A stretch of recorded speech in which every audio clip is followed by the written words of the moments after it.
अस्सलामुअलैकुम, मोहम्मदी किचन में आप सबका वेलकम है। आज मैं आपको बनाना सिखाऊंगी आलू की कतलियाँ या आलू की भुजिया भी इसे कह सकते हैं। ये बहुत मज़े की बनती है।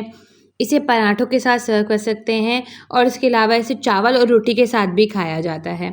ये नाश्ते में भी बहुत मज़े की लगती है। इसी तरह आप दोपहर के खाने और रात के खाने में भी इसको बना सकते हैं।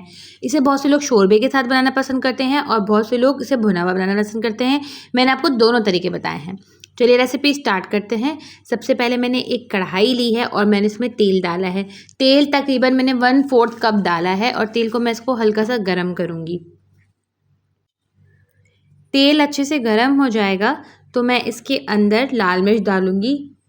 अगर आपके पास कश्मीरी लाल मिर्च है साबुत तो आप वो डाल दीजिए। मेरे पास मोटी वाली जो बटन चिलीज़ होती हैं मैंने वो डाली हैं। साबुत लाल मिर्च 5 डाली हैं। आप कम या ज़्यादा कर सकते हैं, ये मुनासिब है क्योंकि हम आगे चल के इसमें हरी मिर्च भी डालेंगे तो फिर ज़्यादा स्पाइसी हो जाएगा और पिसी हुई मिर्च भी डालेंगे तो वो और ज़्यादा स्पाइसी हो जाएगा। तो इतनी 5 मिर्चें मुनासिब हैं जितनी रेसिपी मैं बता रही हूँ उसके आलू के हिसाब से। अच्छा, मिर्चें आप थोड़ी सी ना कट करके डालिएगा। अगर आप कट नहीं करेंगी तो ये फटती हैं और फिर आपके हाथ भी जल सकता है और मुंह भी जल सकता है। तो जब भी आप मिर्ची डालें तो हल्का सा उसमें कट लगा लें ताकि वो फटे नहीं। अब साथ ही मैं इसमें टमाटर डालूंगी। मैंने इसमें 3 बड़े टमाटर चॉप करके डाले हैं। इसमें टमाटर डाले हैं, जी हाँ, मैं इसमें सिर्फ टमाटर डालूंगी, मैं इसमें प्याज नहीं डालूंगी।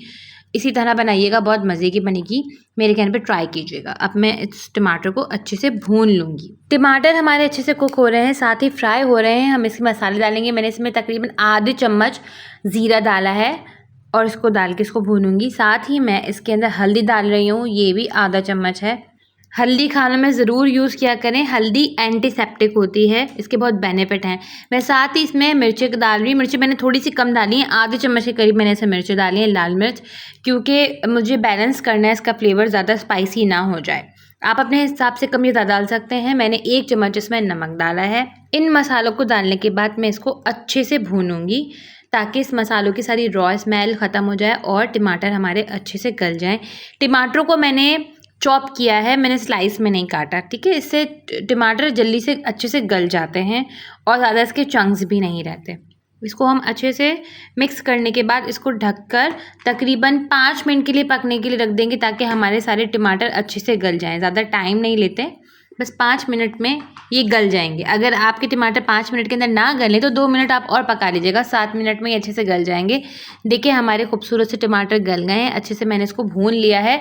बीच में मैंने चम्मच चलाया था क्योंकि ऐसा ना हो कि जल जाए ना, तो आप बीच में चम्मच चला लीजिएगा। और तकरीबन मुझे 5 से 7 मिनट लगे टमाटर को भूनने में और इसका ये अच्छा सा अरोमा, खूबसूरत सा कलर निकल कर आया है। आपने देखा कितने कम मसाले डालें और यकीन मानिए ये बहुत मज़े की बनती है। कम मसालों से ही अच्छा जायका निकल के आता है। ज़रूरी नहीं कि आप सब्जियों में हर चीज़ भर भर के डालें। अब देखिए मैं इसमें आलू लिए हैं। आलू मैंने स्लाइस काटे और मैंने थोड़े मोटे काटे हैं। मैंने पतले आलू नहीं काटे, मोटे इसलिए काटे, अगर मैं पतले काटूं तो ये टूट जाएंगे। तो उसमें मोटे खड़े खड़े आलू अच्छे लगते हैं, इससे मैंने थोड़े से मोटे स्लाइसेस काटे हैं आलूओं के। अब हम इन आलूओं को अच्छे से मिक्स करेंगे। आलू को अच्छे से मिक्स कर लें ताकि सारा मसाला आलूओं के ऊपर लग जाए। उसके बाद मैं इसको ढककर 10 से 15 मिनट के लिए पकने के लिए रख दूँगी। 15 मिनट मैक्सिमम, 15 मिनट के अंदर आपके आलू गल जाएंगे। अब अगर आलू गल जाए, तेल ऊपर आ जाए, देखिए इस तरह, जिस तरह हमारा है, तो आपका कतलियाँ ऑलमोस्ट डन है। अब आप इस पॉइंट पे हरा धनिया बारीक बारीक काट के डालिए और हरी मिर्चें डालिए। हरा धनिया का फ्लेवर इस सब्ज़ी के अंदर बहुत मज़े का लगता है। अगर आपको नहीं पसंद तो आप ना डालिएगा, लेकिन आप मेरे कहने पे ज़रूर डालिएगा। हरी मिर्चें डालिए 3 से 4। हरी मिर्चों का जायका बहुत अच्छा आता है। हरी मिर्चों का जायका अलग होता है, लाल मिर्च का जायका अलग होता है। हरी मिर्च का जायका इसमें बहुत मज़े का लगता है। आप डालिए और इसको अच्छे से मिक्स कीजिए। आपकी आलू की कतलियाँ परफेक्टली रेडी हैं। आप चाहें तो इसे इसी तरह सर्व कर सकते हैं। अगर आप चाहें, आपको शोरबे वाली चाहिए तो आप इसमें आधा ग्लास पानी डाल दें। देखिए आपकी शोरबे वाली आलू की कतलियाँ रेडी हैं। एक ही रेसिपी से आप 2 रेसिपीज़ बना सकते हैं। पतले शोरबे वाली भी बना सकते हैं और ड्राई वाली भी बना सकते हैं। ड्राई वाली अमूमन जो है रोटी के साथ खाई जाती हैं ये, और जो पतली वाली शोरबे वाली होती हैं वो चावलों के साथ खाई जाती हैं। प्लीज़ मेरे चैनल को सब्सक्राइब कीजिए, मेरी रेसिपीज़ शेयर कीजिए, उनको लाइक कीजिए और मुझे फ़ीडबैक ज़रूर ज़रूर दीजिएगा, मुझे आपकी सपोर्ट की बहुत ज़्यादा ज़रूरत है। अब चलती हूँ, मिलूँगी किसी नेक्स्ट रेसिपी में। इस दुआ के साथ अल्लाह ताला हम सब के दस्तरखान हमेशा आबाद रखे। आमीन सुम्मा आमीन। अल्लाह हाफ़िज़।